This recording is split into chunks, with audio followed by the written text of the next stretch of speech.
Now, here's one of the reasons why I like Chapter 3 a lot better than Chapter 2. It's because even now, while you're basically just repositioning and getting ready for an attack on Shargal's castle, you're also having to deal with a separate battle which is about to occur up in the north against the Thracian Dragon Knights. So, it just keeps the action sort of constant, as opposed to the previous chapter, which sometimes felt a bit fragmented. I don't know. Well, there was a lot more running around in Chapter 2.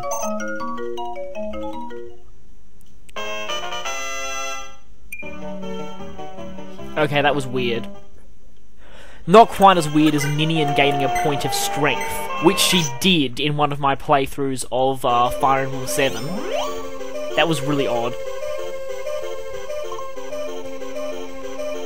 Kind of think that most dancer-ish characters tend to have some really odd stat they don't really need. For example, in Path of Radiance, Rayson has abnormally high skill for some reason, even though that's one stat he'll actually never ever get any use out of. Weird.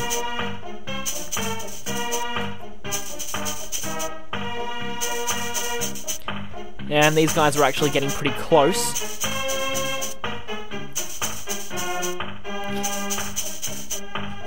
Actually, all those guys up there are actually of the Dragon Rider class. Their leader is a Dragon Knight. Although Dragon Rider is pretty much just a crappy enemy-only version. You never get one of those on your side. You only get Dragon Knights in their upgraded form, Dragon Master. Of course, as I discovered the hard way, you want somebody to actually be defending that castle, otherwise they're going to fly in and capture it. No matter how big a blockade you make with your characters, they are going to fly through and capture it, unless you have someone actually guarding the castle.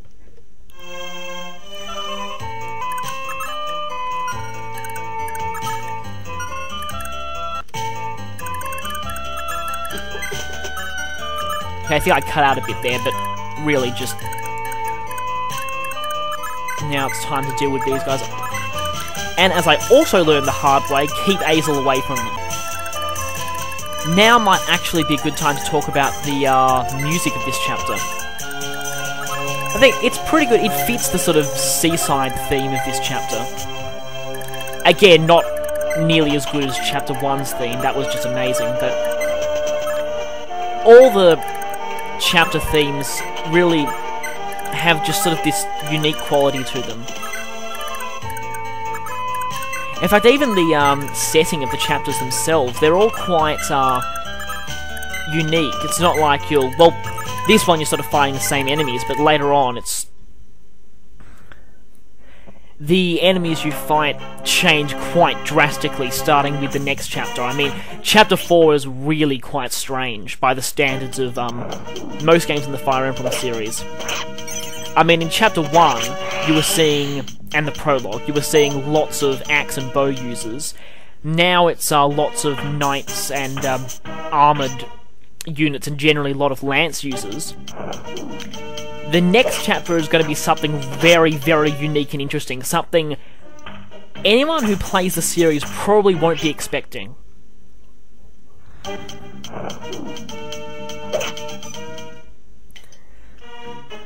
But enough about that, now it's time to fight these Dragon Knights.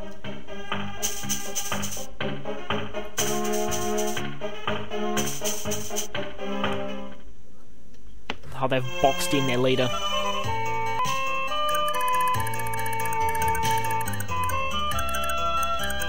And now, I was kind of hoping, originally, that Kuan would have a conversation with the boss guy. He doesn't.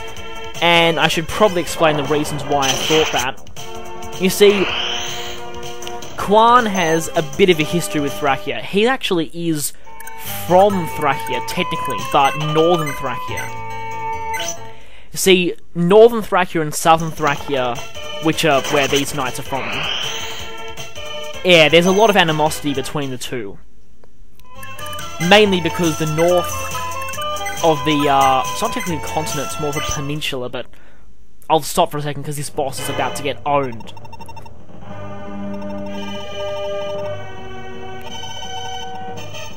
Prepare to feel the terror that is a killer bow. A double critical from a killer bow.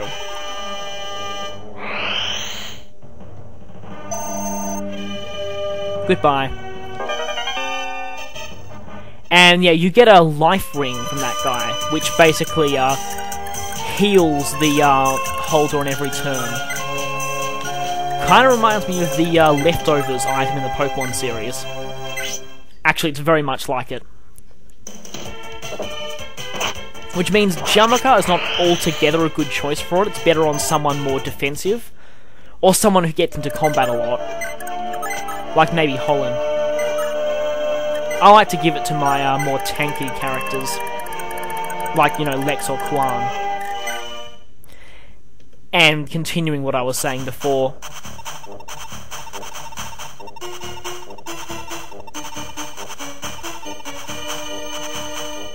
I love this line coming up here.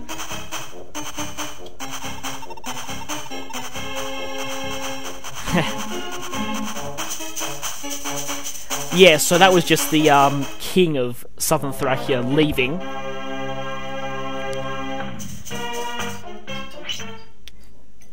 Essentially, Southern Thracia is a very barren land where not many crops grow, which is why they have to resort to sending out mercenaries to make money. Because of that, they tend to be really jealous of Northern Thracia, where everything's all fertile. And everyone enjoys prosperity.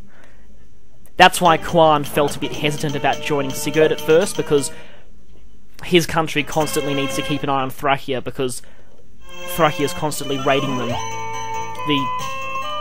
In this game, Southern Thracia is generally referred to as just Thracia, while the Northern Thracia is usually referred to, the general area as Manster.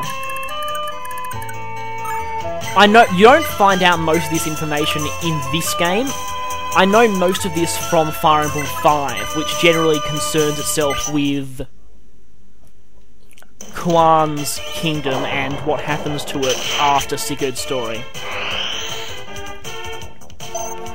There's actually a pretty interesting, almost a short story, written as sort of like a prologue by one of the developers of the game, that you can find on the Serenes Forest forums. I think and the main site. I think I'll put a link to it, but be warned that don't read this unless you finish Sigurd's story of this game, because it probably will contain a few spoilers.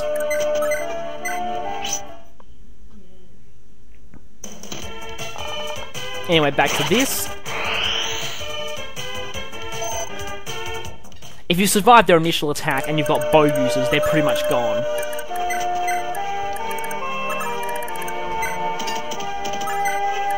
And now it's time to rejoin the main group.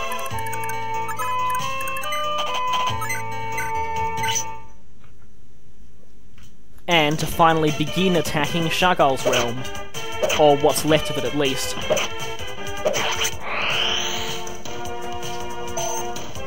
His mercenaries have failed.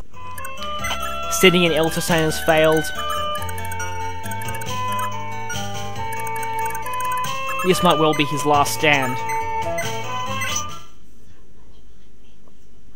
He does, like most bosses in this set of chapters, have a large number of armoured guys guarding his castle. Oh yes, Levin is level 20 now.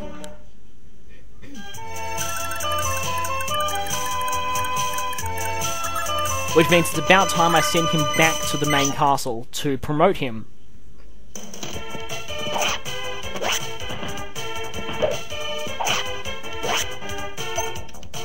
I got unlucky there and didn't get Astra. But as you can see, I very nearly didn't need it.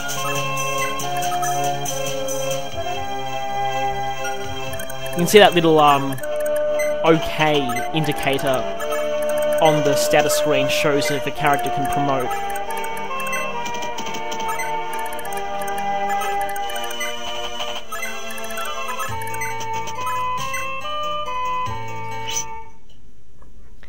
and hopefully the next part will see the end of Shargul's reign, permanently.